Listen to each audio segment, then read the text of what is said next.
I have a couple more minutes. I'll start exactly on time.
Okay. So thank you very much for joining again. I hope you had a good morning on the first day. Today now, of course, is the last scheduled lecture of today. And in my introductory session of 4 lectures, this is the number 2. And I'm going to continue what I was talking about in the morning. If you remember, we talked about an imaginary sphere around us. We're looking up at the sky, and this can be anywhere, arbitrary radius, imagining we're inside a transparent sphere. And on that, you can mark things. You can take the equator of the Earth and imagine that plane goes out, as you can see, and that becomes the celestial equator. Or you can take your horizon. You're standing here with your head towards the zenith. You can take your horizon and put it out, extend it to this sphere, and you get another plane, which is the horizontal plane, the horizon plane. And I'm going to introduce another such thing very soon. So I just want, a lot of you might not, might be astronomers who know all this, but many of you might not have ever thought in these terms, and always difficult to visualize in 3D, and it's hard to do that in Zoom. So we talked about how zenith and horizon are marked like that. And I also said that from the Earth, say from here, you're taking long exposure photographs. You see the stars turning around what is known as the Noncelestial Pole, which is the direction in which the Earth's rotation axis points. And there happens to be a pole star right now there, which is Polaris, which you can locate if you look at Ursa Minor in the sky Saptarshi and extend it towards it's this arm towards a little further, you can find Polaris. You'll soon see that Polaris was not always the pole star, and this relates to some of the questions that were asked. I'm going to come to that in a minute. We also talked about how the visible sky is such that no person,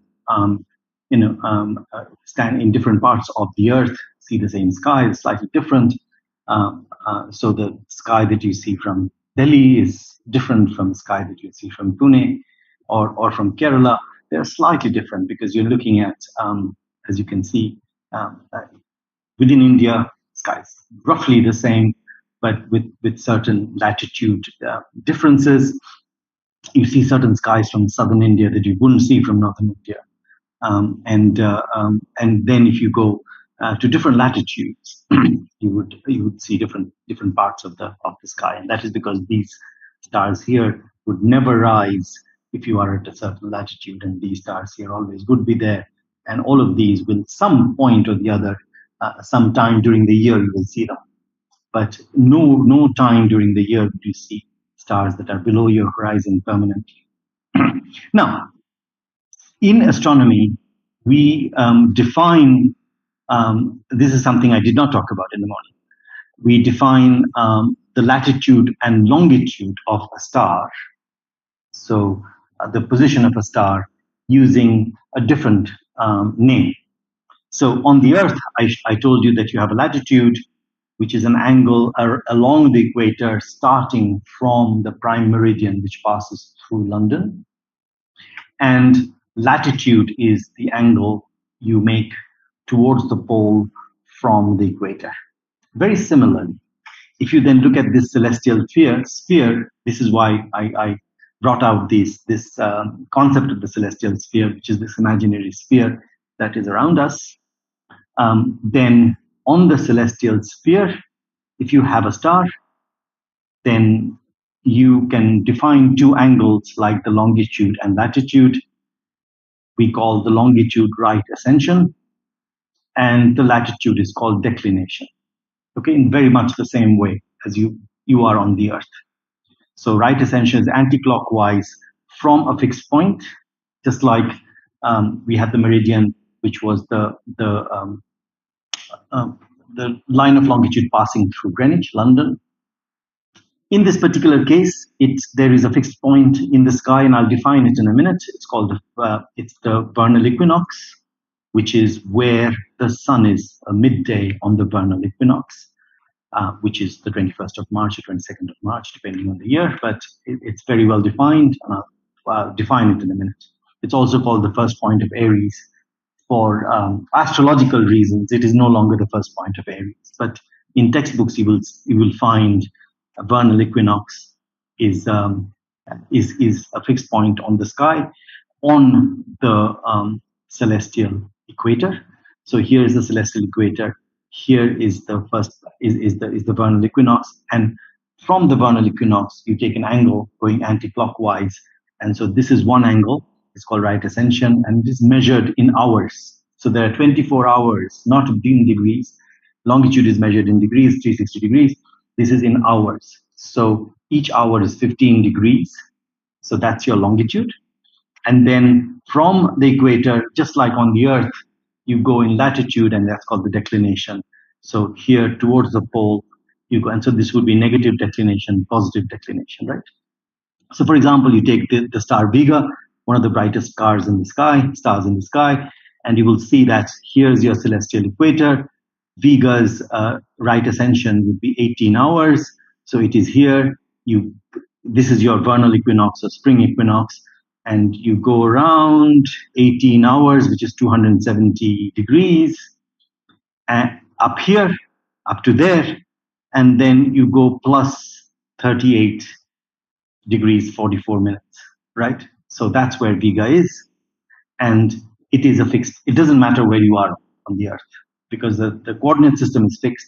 The coordinate system has to do with the Earth's equatorial plane, so it doesn't depend on the observer. If it depends on the Earth's coordinate system, and so actually just by looking at this definition, you can see that the declination would be such that if you are standing at a latitude on the Earth, your latitude, that declination would be right overhead.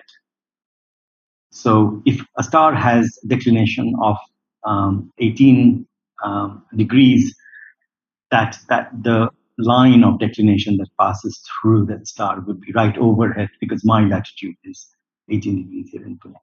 So this is defined in terms of the Earth's latitude. Okay. So that you will come across right ascension and declination a lot when looking at astronomy or dealing with astronomical problems, etc. I just thought I'd like to mention how these coordinates are measured, and this is tied to the celestial sphere and the way the equatorial plane and the celestial poles are measured. Now, I'm going to introduce a different concept now for a little while, and this is to do with the sun's path across the sky. Okay, so now we all know that we are going around the sun, but equivalently, you can think about the Earth being still and looking at the sun's motion with respect to the Earth. I'm not saying that the sun is moving with respect to the Earth. I'm just saying that it's easier to look at the sun's motion in the sky, imagine it as it were going around. Now, so you must know that the sun does not rise exactly at east and set exactly at west every day. Happens only 2 days of the year. On March 21st, the vernal equinox, and the autumn equinox, which is September 21st. It rises exactly at east and sets exactly at west, right? Then from March to June, it goes every day a different place on the horizon. It rises, going away towards the north in the northern hemisphere. When in June 21st, which is the summer solstice, the sun rises at a place which is farthest away from east. It goes here, as you can see, and also sets at a point farthest away from west. Thus, in the northern hemisphere, this is the height of summer. The sun is in the sky for much longer than it was in April. Similarly, then it starts after June to go back, and in September, it goes exactly east and west, September 21st. This is called the equinox because the day and the night are of equal amount, 12 hours each. Then it goes towards December, and in the northern hemisphere, 21st of December, the winter solstice is the shortest day of the year, and that is because, as you can see, the sun rises farthest from east, sets farthest from west towards the south, and it is in the sky for the shortest period of time. Right. Now, people were asking me how come from the poles you could see the sun, it was dark the entire time. This depends on how far it is going away. It depends on the latitude. And so, for example, if you are very high latitude, south or north, you will find that the sun rises very low in the sky, and it stays very low. And if you are very close to the poles, you'll find that during the summer, it barely gets dark, and in the winter, it barely gets light. Right. So now you can see that. So this is the pattern, and this is so this you should remember the two solstices and the two equinoxes. The two solstices are the shortest and longest day of the year, and the equinoxes are the time when the night and day length is same. That's because the sun rises and sets. And now this is shown very well in this particular photograph. This photograph is taken, actually this happens to be taken somewhere in Jordan, but there are many photographs like this. You can try yourself.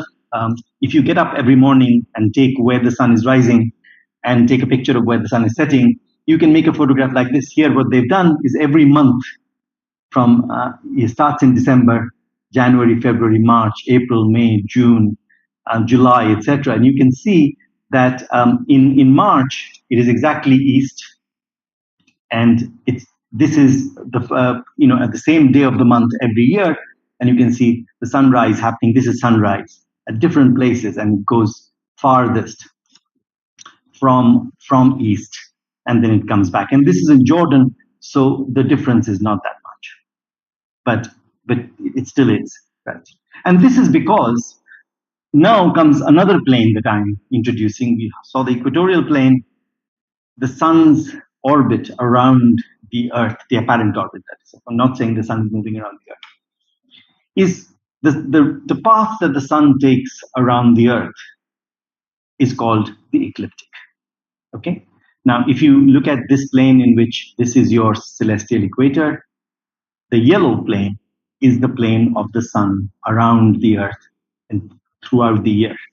And you can see that that crosses the equatorial plane in two places, the vernal equinox and the autumnal equinox. This is the time when the sun rises exactly at east, of course. You understand? Because as you can see, that the celestial equator defines your north, south, east, west. And this is why I said that this point is fixed, because this is where the sun's orbit crosses the celestial equator. So that is absolutely fixed on the sky. So you can take that as your beginning of your coordinate system. Okay. So now you take the sun's ecliptic, and that crosses in two places, the two equinoxes, and it is farthest away from the equatorial plane at the two solstices. I hope that makes sense. And you can see that it's below, and if you are in the northern hemisphere, the winter solstice is when the sun is lowest. But for the people in the southern hemisphere, that's summer. So if you're in Australia, South Africa, or Chile, or whatever, you will say that your summer solstice is the longest day of the year, and that is 21st of December, because you can see that their head is pointing down. I don't know whether you've always thought about it. I'm sure a lot of people here have not thought about the fact that people standing in the northern hemisphere have their head pointing in this direction, and people standing in the lower hemisphere, their head is pointing in that direction. And that is why even the moon looks flipped if you go to the southern hemisphere, right? All the constellations look flipped. When I first went to the southern hemisphere, it was very uncanny to see Kalpurush pointing the other way down, and all the other constellations point the other way down, because my head is pointing the other way down, right? So think about it that way. So this is why the southern hemisphere has their summer when we have their winter in the northern, our winter in the northern hemisphere. And you can see that this is why in mid-December, I mean in December 21st, that is their summer. That's where their sun is highest in the sky. And from us, the sun is lowest in the sky. So this picture particularly should you be able to understand this from this picture. Right. Now, as the Earth then goes around the sun, you can see that here, this is your autumn equinox. This is a different view. Now, I'm not pretending that the sun is going around the Earth. The sun is fixed, and the Earth is tilted like that. And you can see that here is the summer. So summer solstice is when the sun is falling directly on the tilted Earth, on the northern hemisphere, and the southern hemisphere is far away from the sun. And so the sun is falling in a tilted fashion, and that's why it's their winter. And here it's winter in the northern hemisphere because the sun is falling tilted in the northern hemisphere, and the southern hemisphere is directly facing the sun. And these are the true autumn and spring equinoxes. That's the correspondence between the two photographs that I showed you. Here's a good example of what happens during the day throughout the year. Here's a picture taken with the same camera, which has been left open for the whole year. And you can see the sun rises and sets. Next day, sun rises and sets. Next day, sun rises and sets. And you can see that it goes very high up in the summer, and then it comes down again. This actually is taken from Edinburgh, which is in Scotland, which is a very high latitude, about 65, I think, degrees.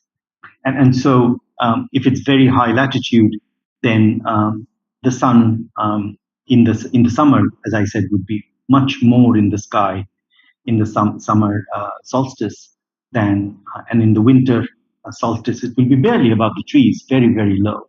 And you can see the sun is barely up for a few hours in the winter, right? So this is a wonderful picture taken all through the year. And this picture would look different at different latitudes. So this is so as the sun moves in different parts, as the Earth moves around the sun, then different parts of the sky are visible because you have. So I'll come to that in a minute. Let me just talk quickly about the seasons, because as you just saw, that the Earth moving around the sun means that because there's a tilt, then the way the light falls on the sun, on the Earth, determines how hot it would be, right? So if the tilt was not there, then the difference between summer and winter would have been very different, would have been non-existent.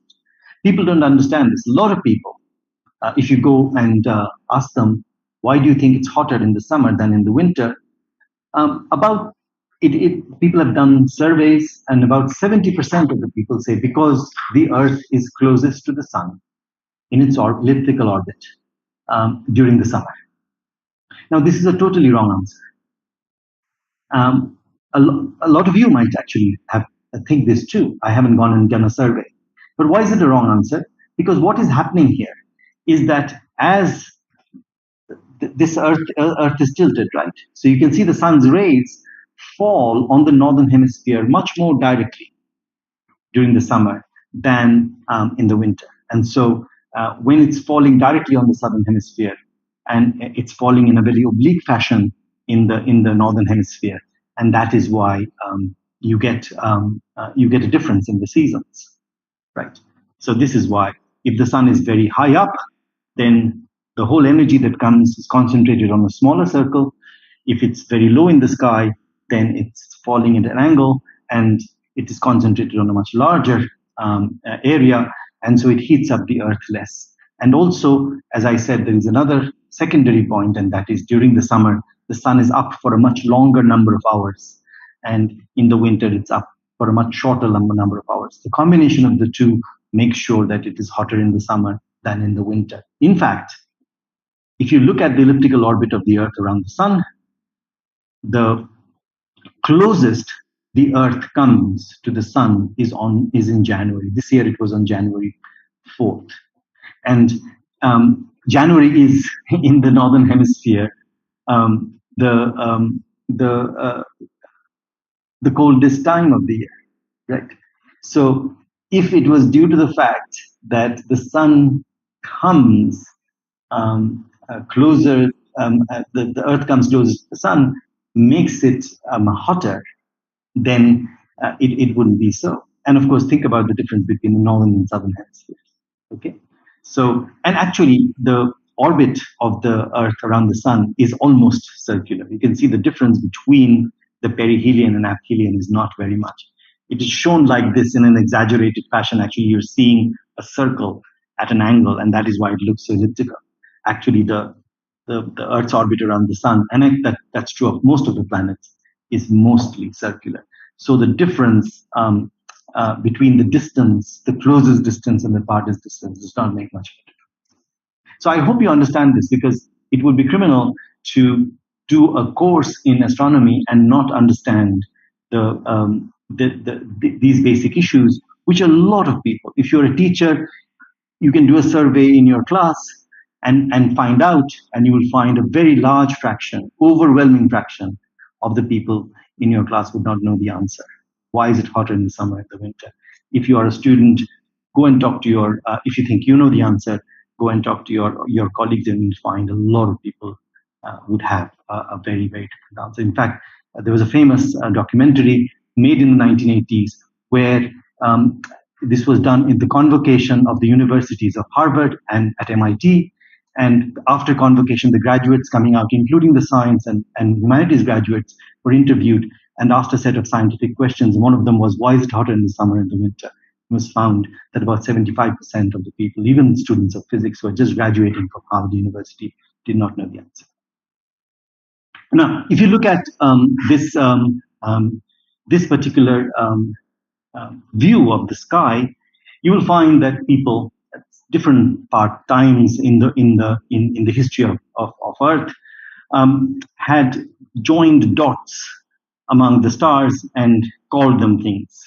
And this is the reason for it, because, of course, as I said, in the pre-television days, the stars were the main entertainment. A lot of things were happening in the sky. People would look at the sky. People would use the sky for many things. People would use the sky for measuring time. People would look at the sky for knowing what season it is, what time of the year it is, and also for navigation on land and on sea. So knowing the stars and the patterns of the stars helps you go from one place to another. You know which way north is, south is, etc. If you know the stars very well. So the way to do that is to join the dots. Humans are very good at joining dots and calling them things. And so in different cultures, you have different names for such things. The Indian system and the Greco-Roman system are very similar because we were in contact with each other at least 2,000 years ago when such things were done. And so you will find very similar things in the two cultures. And here's your Orion, the Kalpurush, etc. So now, so there are all these constellations which help us remember where we are in the sky. Now think about in the sky that there is going to be one line, which is the line that the sun takes throughout the year. And that's called the ecliptic. Now, if you think about it, all the planets and the sun and the moon and the earth, they are all in a plane. So if this is the path in the sky the sun takes, you will find that the planets also take that path, right? And the ecliptic, thus, is a very special path. And thousands of years ago, when people believed more in astrology than in any science, now we don't believe in astrology, at least scientists don't. But astrology has given us astronomy to some extent because astrologers studied the sky to a great degree to do these things. And so the ecliptic in Indian and the Greek systems, the ecliptic was thought to be a special part of the sky. And so what was done was that the constellations that go by the ecliptic, they were considered to be special. And the ecliptic around the Earth, around the whole sky, 360 degrees, was divided into 15-degree segments, one for each month, and they were given the names of the zodiac. So that's why you have Leo, Cancer, Gemini, etc., Taurus along the ecliptic. And of course, then we have the 27 nakshatras in the Indian system, which are also little combinations of stars all around the ecliptic. So each of those nakshatras are 19 degrees on the sky. So then these each constellation, each zodiacal sign is 30 degrees and nakshatra is 90. Now, the others are not part of this. But in Chinese astronomy, for example, and the entire sky is important. They don't put any particular emphasis on the ecliptic. And so their records, Chinese records, ancient Chinese records of the whole sky, is just amazing. Whereas in the European system and in the Indian system, you'd find people concentrating mostly on the ecliptic and actually ignoring most of the sky, right? So, for example, in the records that we go and look for supernovae and things like that, we find them in the Chinese records and not find them in any other records.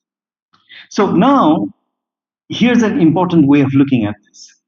So here we are, the Earth going around the sun, and each month you see the sun spend time in one of these, in the background, one of these constellations, right? And these constellations, during the day, you can see what constellation it is in, because at night you don't see the sun. So you can figure out, for example, if you are in January, you can see at midnight Gemini in the sky, and so you know that the sun is in Sagittarius.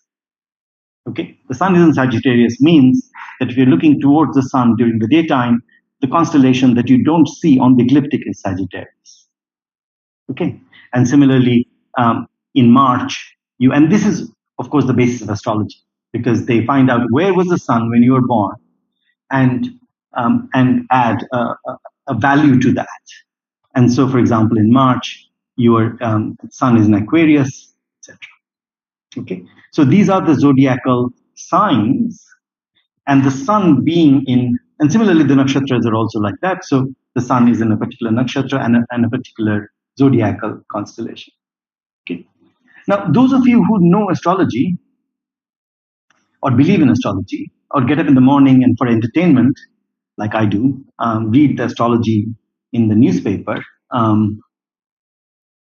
would look at this and find something odd.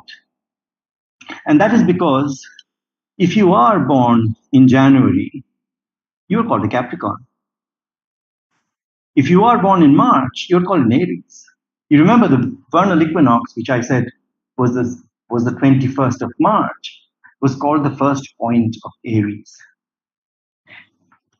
Now, 21st of March, the sun is here. It is no longer in Aries. So you have to think about it. If you believe in astrology, you have to wonder that the kind of astrology that they do is based on something that is not quite right now. And why is that so? And this points to a very interesting astronomical phenomenon, right? So here you are, same thing I'm showing at March, the sun is no longer in Aries. And remember, the planets also pass in the same orbit, etc. And this is because the Earth's orbit, I said that the Earth's orbit has a spin axis. Now the spin axis precesses. It's like a top. When you actually make a top spin, as you know, the top doesn't spin around a vertical axis. It along with the vertical axis, it actually goes. The axis itself goes around the vertical, and that's called precession. And those of you who are students of physics know exactly what precession means. The Earth is precessing, and that's precessing because the Sun-Earth system is not a two-body system. The Earth has pulls of other things on it, and the moon's pull on the sun actually is pretty intense, and that causes predominantly this precession to happen. Of course, there are pulls of other things in the solar system which also cause a resultant force that makes it depart from the normal two-body orbit. So the Earth is spinning, but it's precessing. And this precession, the entire precession takes 26,000 years. Okay? So because the Earth is precessing, then the sky, which is has these stars and the constellations, are very, very far away, so they're not moving. But since the Earth is precessing, this picture that I showed you, the relative position of the sun and the background constellations vary with time, right? So how does it vary with time? Here is a good point. So here you are. The Earth's axis, I said, so this is, if you take this as zero, in year zero, now is around 2000, and the Earth's north polar axis points towards Polaris. That's Polaris. You can see that this will go around in a circle for 26,000 years. In 14,000 AD, Vega will be the pole star, which is Abhijit. 12,000 years ago, in 12,000 BC, Vega was the pole star, right? And very soon, you'll have Deneb as a pole star in 10,000 AD.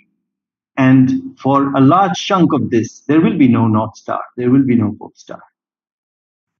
Okay. So you can see that the Earth itself at because the Earth is going around that, the relative position of the sun in the sky and the constellations change over time. And this is the reason why um, on the 21st of March, it is not Aries anymore.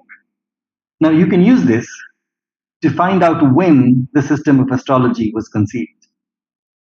Because you can see that if really, when the system of astrology that we use now, where if you're born in March, you're in Aries,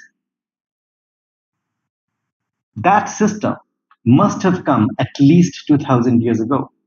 Because 26,000 years the whole thing goes around. So per constellation, it takes 2,000 years, roughly. So about 2,500 years ago, Aries would have been around here, right? Now it is the age of Aquarius. In March, the sun is in Aquarius, right? You know the phrase age of Aquarius. So actually, we know that the Greco-Roman system, the Greeks and the Indian system were actually in commercial touch between 2000 and 2,500 years ago, and such information flowed. And Varahami writes in his book, very of the sky, very well how this system came into being, and of course in Varahami's time, which was 1,500 years ago, the sun and the constellations were very different, and we know that this has changed slowly. So one of the things you need to do is, if you believe in astrology, you need to update your system. Anyway, so I just wanted to bring this up because you need to know that there are time scales in the universe that are very crucial. And even the Earth going around the sun and the sky that we see from the Earth varies over the years. So that when the pyramids were built, for example, 5,000 years ago, then people saw the pole star was not at the North Pole, and people saw the sky differently, right? So that changes. Okay, so what I'm going to do now, so I hope this is now clear. If there are any questions up to this point, please let me know either in the chat box or in the Google form for questions, and I will deal with them. But I want to do another little segment before I go forward, and then, because what I'm going to talk about is I'm going to start talking about in the next phase how distances are measured, because I told you that it is very, very important in astronomy to measure distances. Now, this concept itself of measuring distances to things started very long ago, even before telescopes were used, even before modern technology was used. I'm not going to tell you the whole history. There are lots of books out there and lots of websites that tell you about how the ancient Greeks, the ancient Indians, the ancient Chinese figured out how big the Earth is, how far away the sun is, and stuff like that. There are quite a lot of very interesting ideas. I'm going to focus now on modern technology. Enough of history and enough of looking at the basics of astronomy. So let's look at how do you measure. You look at the sky, and there are lots of stars there, and some of them might be even galaxies, which are very far away. There is no way for you to know from this picture how far away things are. If something is very bright, you can assume it's very close, but it could be a very intrinsically very bright star, right? So you have no idea how bright these things are till you measure distances to them. And in the universe, measuring distances has to happen in stages, because you can't use the same system for everything, right? And I want to tell you that even knowing how far away galaxies are and how large the universe is a very, very recent phenomenon, very recent subject. In fact, knowing the extent of the universe and how far away even the nearest galaxy is happened only in the 1930s. So when Einstein was publishing his theory of relativity, he had no idea how far away the nearest galaxy was, right? When the atom was being studied and the electron was discovered and the proton was discovered in nuclear physics, people had no idea how large the universe is. Only in the 1930s, we started learning about the real distance scales, and people did not know the difference between a star and a galaxy and a nebula because distances could not be measured. And I'll come to how these distances were measured, okay, and how that changed our view of the universe. So even your grandfather or your great grandfather would not have known at all how large the universe is and how far away galaxies are, right? And this is why we have very few textbooks on this subject. We have textbooks written for universities and astronomy courses. Astronomy is this kind of astronomy, which is astrophysics, is extremely new subject, very, very new subject. And the textbooks keep evolving very fast because this is a phase in astrophysics where things are moving very fast. We are learning new things every day. Okay? So one of the ways one does measure distances of the universe is called standard candles, which means that if you know something, the how much power or how much radiation comes out of something, the actual intrinsic luminosity of something, then by looking at how much power or how much light comes from it to you, you can figure out how far away they are. You know, light falls off as 1 over r squared, and so you can that r, that distance, you can measure from knowing how much light you're receiving and how bright these things are. So you have to know how bright something is intrinsically. In this particular picture, you don't know that. But if by pointing to a star, by doing something like, for example, taking a spectrum or something like that, you know exactly what kind of star it is, and you know that this kind of star has this kind of wattage rate ratings, like having a 100-watt bulb, and you know 100-watt bulb means it radiates 100 watts of energy. So now you take that 100-watt bulb and put it at different distances from you and measure how much light is falling on your detector, you can figure out how far away that thing is. That's the basic idea. And that is one of the basic things that is used in this distance measures in. But first, before doing that, you have to establish the ladder, as it were, near you. And this is why this kind of approach is called the cosmological distance ladder. Cosmological distance ladder has at its, why is it a ladder? It's called the ladder because in a ladder, if the ground, the lowest ones are not very strong, you can't really have the upper ones very strong. How strong the upper rungs are depends on the strength of the lowest rung. And so you have to measure the lowest, the nearest distances extremely accurately because any error in those propagates to the farther and farther things. So in the solar system, you have to have very accurate measures of finding distances to the moon, to the sun, to the planets. I'll tell you how. Then you have another system which is measures the distances to the nearby stars, okay, which is calibrated on the nearby ones. And so these ones, the nearby distances are extremely strongly measured. And so the distance to the nearby stars are measured with a lot of confidence. But their accuracy will be slightly less. And then you go to look at stars in the Milky Way, nearby galaxies, then galaxy clusters, faraway galaxies, etc., etc. All these have, the farther away you go, the harder it is, the errors are larger, but they all depend on, and they're all using different kinds of methods. And I'll talk of methods from each of these categories today a little bit, and continuing into the third lecture on Wednesday. So let's look at all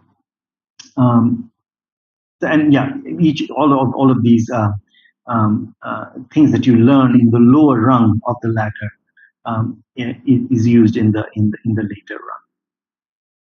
So we first use geometrical methods, which are nearby, and then go to further methods which are uses this thing called standard candles. Now you know that you can measure the Earth using geometry, right? And you see this if you you went to university, you know the geography department, the geography practicals you see people do using these theodolites for various angle measuring. With a little telescope, you measure the angle from of something that angular size of something that is kept at a fixed distance, and this telescope helps you measure angles. And using angles, etc., you can measure their distances, and also you make maps of the topography of how high something is, how low something is, etc. Using so these can be measured directly using measures of angle that you have, and focusing systems like telescopes. So this is surveyors do this, people who do geography do this. They draw detailed contour maps on the Earth. Now you can measure how big the Earth is and draw detailed maps. Of course, it was a great challenge in hundreds of years ago when people were trying to do this by sailing to unknown lands and making maps, and it's amazing how accurate they were. So on the Earth, we can make very accurate measurements. How can we measure the distance to the moon? So actually, to the moon, we do it directly, very directly using lasers nowadays. You might not know that every day there are at least 5 or 6 stations all over the world. These are the 5 principal stations spread over the world that actually does laser ranging. What it does is that it fires a laser and does it periodically all through the night, all through the day, whenever they can. And what they're firing this laser at are the mirrors that have been left on the moon by the moon missions, the American and Russian missions. There are 5 positions on the moon where these are the 3 positions in which Apollo 11, Apollo 14, Apollo 15 left mirrors on the moon. And these are the 2 lunar missions, L-17 and L-21, which are the Russian missions. And in fact, if we had landed Chandrayaan-2's lander a couple of years ago when it crashed, that would have landed another of these, because it was actually carrying one of NASA's mirror arrays to be put somewhere here near as you know, it was supposed to land and crashed very near about 80 degrees latitude near the South Pole of the moon. So we were supposed to put another one here. Now these retroreflectors are small mirrors, an array of mirrors, and then the laser is fired towards those mirrors, and it comes back, and from the timing, you can figure, the speed of light, you can figure out exactly how far away the moon is. And so this is done every day, and it started in the 1970s. Okay, so now the moon's orbit is known very, very, very accurate, because you can measure this timing, as you know, very accurately, and you know the speed of light very well. So this is directly done. Now, it also means that you have lots of people around here who, even in the orbit that I go around, people say, "Oh, but the moon landing, nobody landed in the moon. It was all shot in Hollywood, whatever." And here's one example that you can give them. That there are 5 mirrors out there that we use every day to bounce lasers off, that was left there by human beings who went and fixed these mirrors on the surface. Right, and there'll be more. Of course, we are going for lunar landers again, new phase of lunar landers, and India is going again back, China is going back, and Japan is going back, and the Americans will go back, and they will do all kinds of things on it.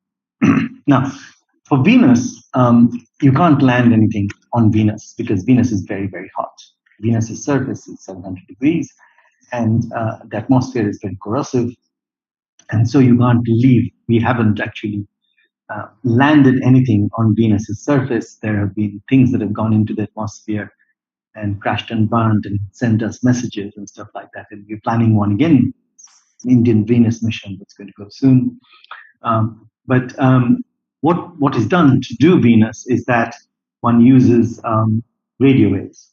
So you have radar from the 1960s, and what you do is you send radar and it bounces off um, Venus's surface, and then you essentially use these big dishes, essentially the same radar that you see at airports, where they use the same technique to find how far away planes are, things like that. So now you can see by using Venus, and remember Venus's orbit is inside the Earth's orbit, right? It's closer to the sun. You can measure the distance to the sun, because you can measure the distance to Venus by doing the same thing, and because radio waves travel at the same speed as that light.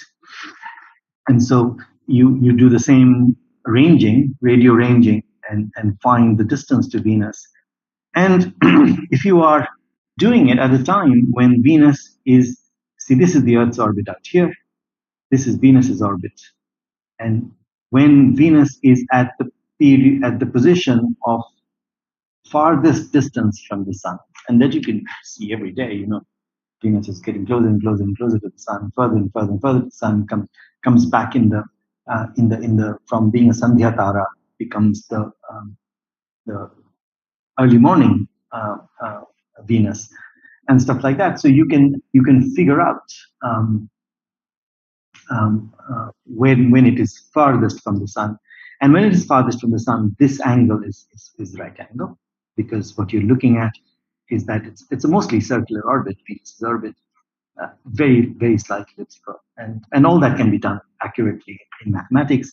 This is a tangent. This is a right angle, and so if you know this and you know this angle, which is very accurately measured how far away Venus is from the sun, you know exactly the distance to the sun. Okay? So the distance to the sun can be measured from Venus, and this is an old concept, and now we can do this very accurately. So now we know the distance to the sun, which is called the astronomical unit, to an accuracy of 30 meters, right? And that's pretty impressive. 30 meters, where the actual number is this, and we know it down to the last two decimals. And things are getting better every day. So this is also a very interesting thing to know. We know the distance to the sun very accurately. We know the distance to the moon very accurately, and some of the planets. Now, then one can use Kepler's third law and the knowledge of the orbits of the planets, which are very, very well known. And then you can, from their orbits, you can measure their periods and semi-major axes, and the distances to all of these can be done from this. And you can see that this is log period and log semi-major axis. You know that there's a Kepler's third law gives you the relation between log of the semi-major axis of the orbit, and which is essentially the radius of the orbit, because these are mostly circular, and the log of the period, and you can see how accurately we know these distances, because they all lie on very nicely on this straight line. So these are all known. And finally, what I'm going to do before I ask questions is to then go to how you measure the distances to the nearest stars. And this is, once you have this, the fact that you know the orbit of the Earth around the sun very accurately, which you know now, because you know the distance to the sun every day. And then you can use that to use parallax. And this is what you do.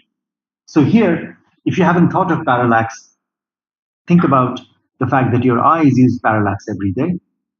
You have two eyes, and this is how we get a three-dimensional view, because they are separated, and each eye has a different view of reality. And in the brain, these two images are combined to give you a three-dimensional picture. How? Because you know the things that are far away, if you're looking at only with one eye, you see it differently, right? So you can do this yourself. You take your thumb, do this now. Take your thumb, put it very close here, close one eye, close the other, and you see it shift, right? Are you doing that? Now, if you do that, if you take that very far away and do the same thing, you will see that it won't shift much. And this is because each of the eyes gets a different image, and from two different angles, you see it such that nearby things move. That's called parallax. And the further away it is, they are not that different. So this is how we find the distance to a star. You have the Earth going around the sun. In January, say, you see the star against very far away things which don't move. You see a star in a certain direction. 6 months later, when you're on the other side of the orbit, you look at the same star and you see that it has moved, right? And if it's a nearby star, it would have moved a lot, just like your finger moved a lot when you switched eyes. The distance between your eyes, is the analog here of the distance of the Earth around the sun. If your eyes were very widely separated, then you'll have a better idea of the three-dimensional view. And some insects too. Some insects have eyes very widely separated or have many, many, many, many eyes. And so they see a much better three-dimensional view than you and I do, because we have only two eyes. Similarly here, going around the sun, looking at the same star from different angles, you can figure out how far away it is. So this is how one measures the parallax. And this is where the name of the unit of distance comes from. I said we measure distances in parsecs. A parsec is a star which is at a distance where the parallax, due to the Earth's orbit around the sun, is of 1 arcsecond. Right. Actually, I told you that the nearest star is more than a parsec away.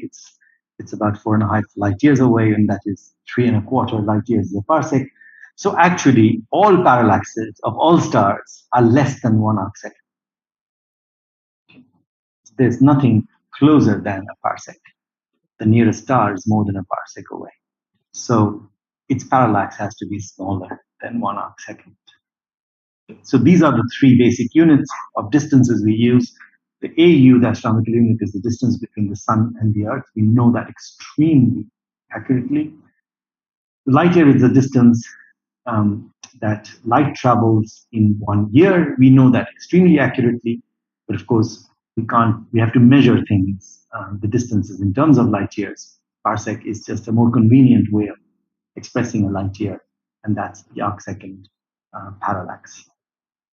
Now, you can see that people started measuring these parallaxes way in the 18th century, at the beginning of the 18th century, and by measuring, repeatedly measuring the positions of stars. But now, what we do, you can see that the distance in parsecs is just the reciprocal of the parallax in arcseconds, and so if, for example, a star has a parallax of, as I said, 0.02 arcseconds, its distance will be 50 parsecs. It's just inversely proportional. That's how you measure it. Now, the problem is that from the Earth, if you're measuring these things, I'll come back to that in the next lecture, the image is blurred. And as a result, it is very hard to measure parallaxes that are very small, much, much smaller than an arcsecond. People have been doing this because, as you know, in physics, if you do a repeated measurement, then you can bring the errors down. And so by repeatedly measuring the same position over and over and over and over again, you can bring the errors down and the accuracy can be brought down. But we really had to wait till we went to space to actually measure accurate distances to the stars in our galaxy. And this is what has been done. Hipparchus went to space in the 1980s and 1990s, and it measured the parallax for about 100,000 stars to the accuracy of 1 milliarcsecond. Right. Remember, our galaxy has 10 to the power 11 stars, but Hipparchus was the first one that that did it from space. And before that, from the Earth, for 200 years, we've measured not so accurately the distances by measuring parallaxes down to about, say, about a tenth of a second, or maybe a 20th of an arc second. But the one that really changed things is working out there now. 2013, 2010 was it was supposed to go up. 2013, Gaia went up, and it is an ESA mission, European Space Agency mission. And what it does is it measures, and it's actually not around the Earth. Hipparchus had an Earth orbit. It is where Herschel is now. See that? Sorry. It's the second Lagrangian point, and it is where the new infrared telescope, the James Webb Space Telescope, is now. And the James Webb Space Telescope and Gaia are both at the second Lagrangian point. As you know, the Earth-Sun Lagrangian system has 5 Lagrangian points where things can be in equilibrium. And in the second Lagrangian point is where Gaia is, along with James Webb Space Telescope.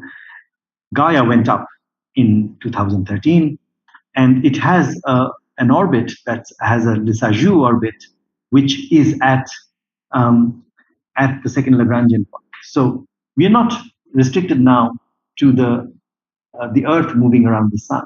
We have this satellite which is so far away from the Earth so that the Earth does not block the sky, and it has a large orbit in the sky, and we know that orbit very precisely. And what it is doing is that it is measuring the parallaxes of a billion objects, which is about 1% of 10 to the power 9 stars, 1% of all the stars in the Milky Way. It has a spectrometer that measures its radial velocity from Doppler shifts. It also is measuring the parallax. The last data release was a couple of years ago, and we are using these. This is all public data, and it opens up a huge amount of data for astronomers to use. I'll come back to distance measurements. I'll start from here. On Wednesday, I'll just see whether there are any questions from people. Let me just quickly look at the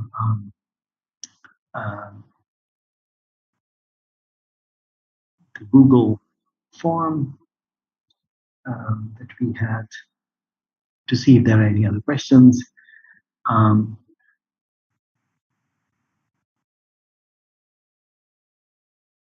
Right. Let me quickly see. Yes. So there are questions asking why are parsecs preferred over light years. I think I've answered that.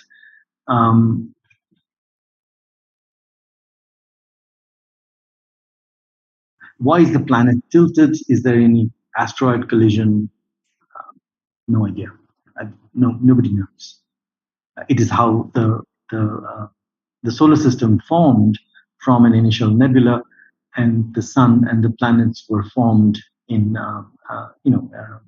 from the same nebula, and so initial conditions are very difficult to know. There is somebody, Pratik from IIT Jodhpur, says that I'm still a bit confused about seasons. Why are seasons different in the northern and southern hemispheres?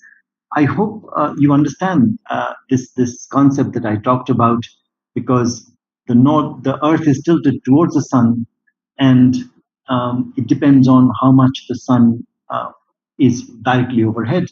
You understand that in the southern hemisphere, the sun is low in the sky at the same time when in the northern hemisphere, the sun is high in the sky, right? And the higher the sun is in the sky, the more concentrated the solar radiation on the Earth's surface. And when it is very low in the sky, it falls over a much larger area. So due to the tilt of the Earth's axis in its orbit around the sun, it is in a different place at different times of the year. And so when the sun is directly overhead in the northern hemisphere, it is falling in oblique manner in the southern hemisphere. So think about it, and you will understand that this is why when it is summer in the northern hemisphere, it is winter in the southern. Um, in one of the slides, you showed the apparent path of the sun. Somebody is saying, and if we look at December 21st, the path of the sun is shortest in the sky and it is very low. That is true. In December, the path of the sun is the shortest because it is farthest away towards the south from the east, and it spends the least time, and that's for the northern hemisphere. Okay. Let me check whether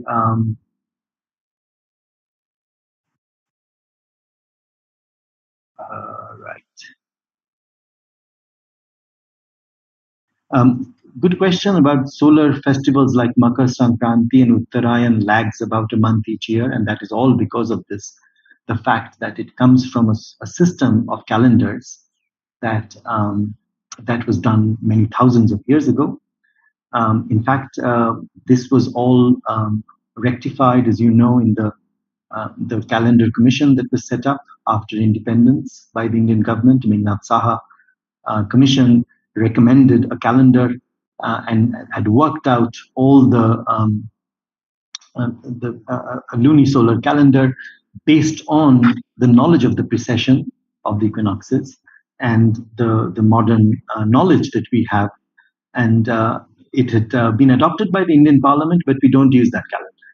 We use the calendars and the panchangs and the panjikas that are made by astrologers based on something that is 2,000 years old.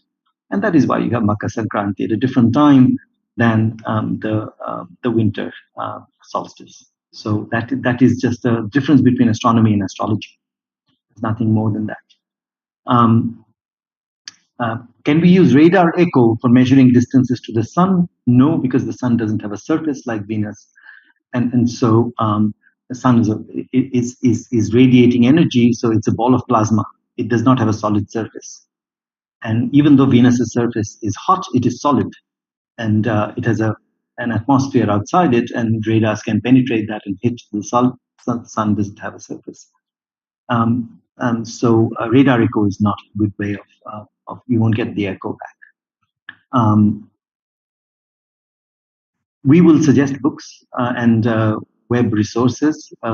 We will do that, and we will also put some of these suggestions on the Slack channel. I think that's it for the questions. I hope that you. I look at in the chat if there's anything there.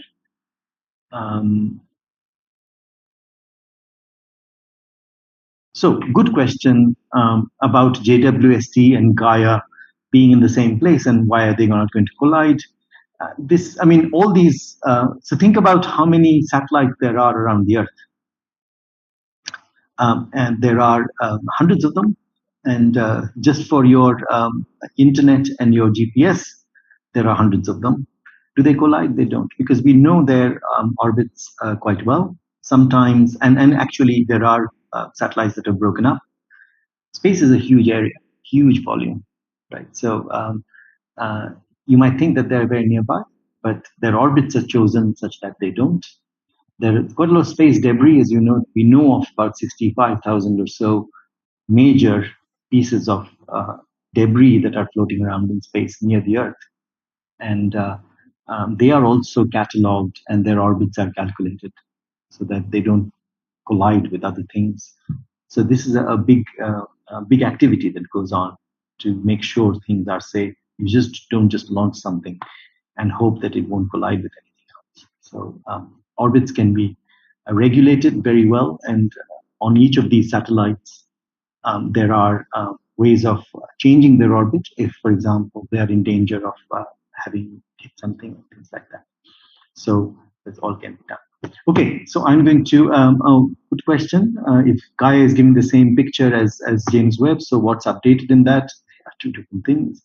Gaia has a camera and a spectrograph that is supposed to measure parallaxes that just does that. James Webb is an infrared telescope that gives you a view of things that are in the infrared.